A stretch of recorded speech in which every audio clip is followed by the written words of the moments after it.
Estamos de volta para falar mais um pouco sobre as adições. Vamos chamar isso aqui de aula 3? Muito bem. Adições da carbonila. Essa carbonila, que eu estou me referindo a adições, seriam as adições da carbonila na função aldeído ou na função cetona. O caso mais importante que a gente tem de adição no aldeído e na cetona é a adição do reagente de Grignard ou composto de Grignard na carbonila. Primeiro vamos lembrar o que é um composto de Grignard. Você tem aqui a cadeia carbônica, uma ligação covalente com o magnésio, e esse magnésio fazendo uma ligação com caráter iônico com um halogênio. Na cisão heterolítica deste reagente de Grignard, nós podemos admitir o seguinte, que o radical ele apodera-se do par de elétrons, ficando, portanto, na forma de carbânion. E este grupo aqui, devido à presença do magnésio, uma carga positiva, ok? Muito bem, então essa é a cisão heterolítica que você vai ter no reagente de Grignard. Vamos admitir que este reagente de Grignard vai reagir com uma cetona, beleza? Vamos admitir que esta cetona seja a butanona e que o reagente de Grignard seja este reagente que tem o grupo isopropil. Confere? Este aqui é o grupo isopropil ligado ao magnésio e digamos que o halogênio seja o cloro. Essa reação deve ser feita na presença de um solvente pouco polar ou apolar, certo? Você não deve usar água como solvente porque a água iria reagir também com o reagente de Grignard. Então nem pensar em usar água nesta primeira etapa aqui, nesse primeiro processo, tá?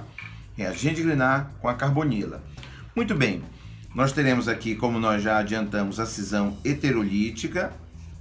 Esta parte aqui ficaria positiva, confere? E eu tenho aqui uma cisão heterolítica na carbonila, que vai favorecer o carbono, ou melhor, o oxigênio, por ser mais eletronegativo, deixando o carbono positivo.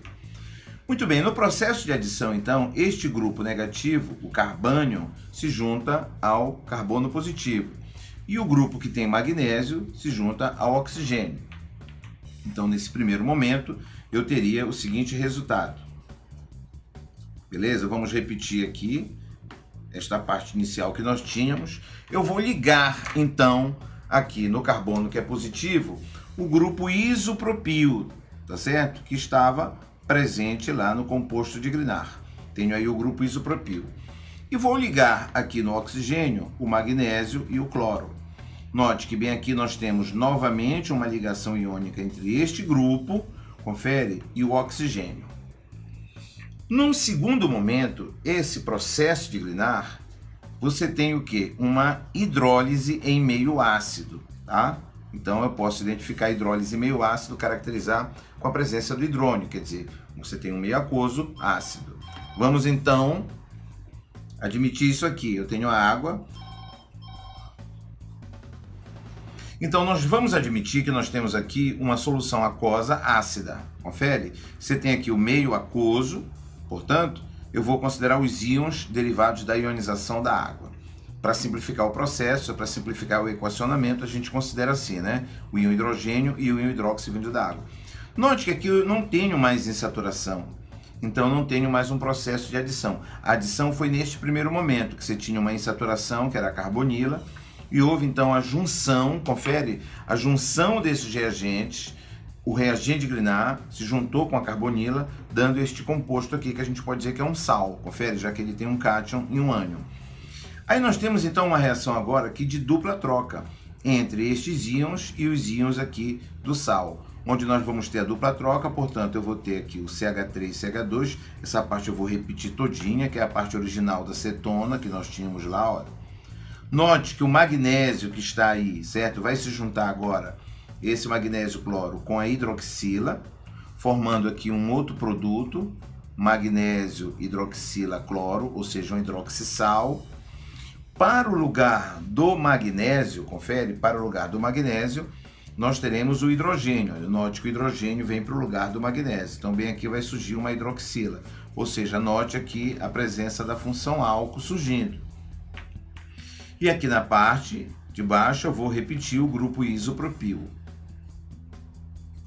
Então eu posso dizer que uma carbonila de uma cetona, ao reagir com reagente de Grignard, sendo a reação seguida de hidrólise, uma hidrólise ácida, confere, nós teremos sempre a formação de um álcool.